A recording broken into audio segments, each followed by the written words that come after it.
তো আগের ভিডিওতে আপনাদেরকে দেখাইছিলাম যে পানি কিভাবে দেওয়া হয় কৃষি জমিতে কি মাধ্যমে। তো আজকে আপনাদের অনেক দিন পরে আরেকটা ভিডিও নিয়ে আসতেছি। সেটা হয়েছে যে একই জায়গার মধ্যেই এই যে দেখেন ধান তখন কেমন ছিল আর এখন কত বড় হয়ে গেছে ধান গাছ। তো এই যে পানি দেওয়া হইতেছে, মনে করেন যে ওই যে আগের কলটাই একটু পানি আবার এই সেই কল, হ্যাঁ মানে মেশিন আগে আগে কিন্তু এই যে দেখেন সেই মেশিনের ভিডিও আমরা করেছিলাম।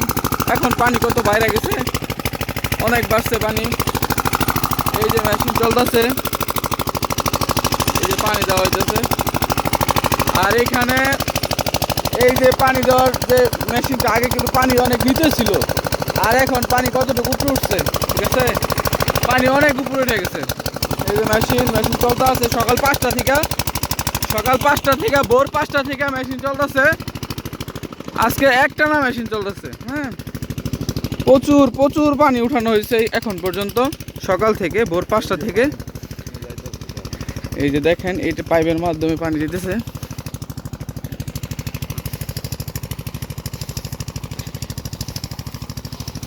এই যে পাইপের মাধ্যমে পানি দিতেছে।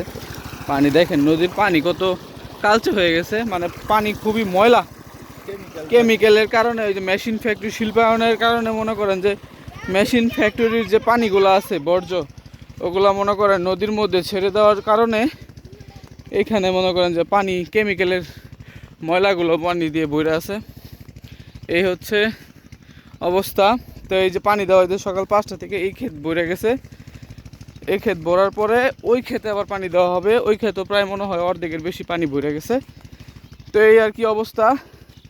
আর এই জমিতে পানি নাই, এই জমি কিন্তু পরে লাগানো হয়েছে, আর এটা কিন্তু আগে লাগানোর কারণে এই দেখেন এটার মধ্যে সার পরিপূর্ণভাবে সার দেওয়া হয়েছে।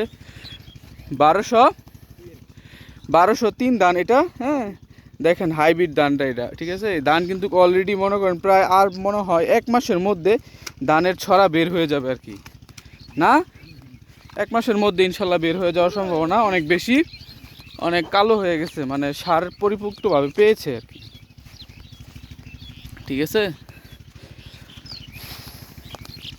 আর এখানে ওই ক্ষেত তো পানিটা বইরে গেছে, এটাও ভরা শেষ। এখন ওই পাশে যে ক্ষেতটা আছে ওইটার মধ্যে পানি যাইতেছে, ওই পাশ দিয়ে লাইন দেওয়া আছে। আপনাদের দেখাই আমি সব। এই যে পানি এটার মধ্যে ভরছে, ও প্রথম ওইটার মধ্যে ভরছে, ভরার পরে এইটা ভরছে, এখন ওইটা ভরবে আর কি। ওইখান দিয়ে লাইন দেওয়া আছে, লাইন আইল কাটা আছে।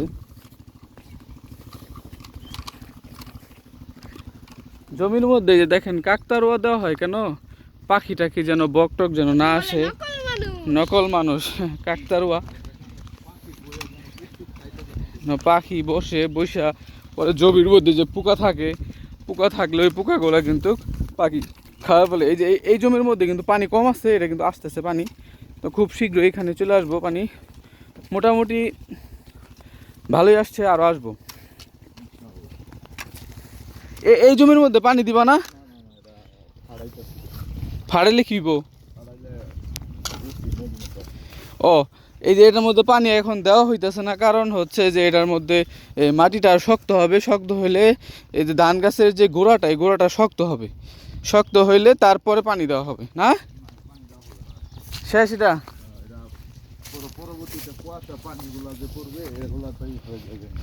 ইনশাল্লাহ। এই যে দেখেন এদিকে কিন্তু পানি নাই, ঠিক আছে, এখানে এখনো পানি আসে নাই, খুব শীঘ্রই আর কি চলে আসবে, আসতেছে পানি। এনে কি ছিল, এটা কিন্তু সার, হ্যাঁ ওই এখন নদীর যে কচুগুলা ছিল আর কি, সেগুলো সব এই কোনার মধ্যে জমানো হয়েছে। আর এই কচুগুলা পয়সা এখন জৈব সারে পরিণত হয়েছে, এগুলো চাইলে আবার ব্যবহার করা যাবে। আর আপনারা আগের ভিডিওতে অনেক সাপোর্ট করছেন, তো আমরা বলবো যে এই ভিডিওটাতে অবশ্যই সাপোর্ট করবেন, যেন বেশি বেশি ভিউ হয়। আরও নতুন কিছু ভিডিও আপনাদের জন্য আমরা নিয়ে আসবো গ্রামের, হ্যাঁ গ্রামের বৈচিত্র্যময় পরিবেশ আমরা আপনাদের সাথে উপস্থাপন করব। আর এখানে বসেছিলাম এতক্ষণ, এই আর কি। ঠিক আছে, ভালো থাকবেন সবাই, আবার আসবে নতুন ভিডিও। আল্লাহ হাফিজ।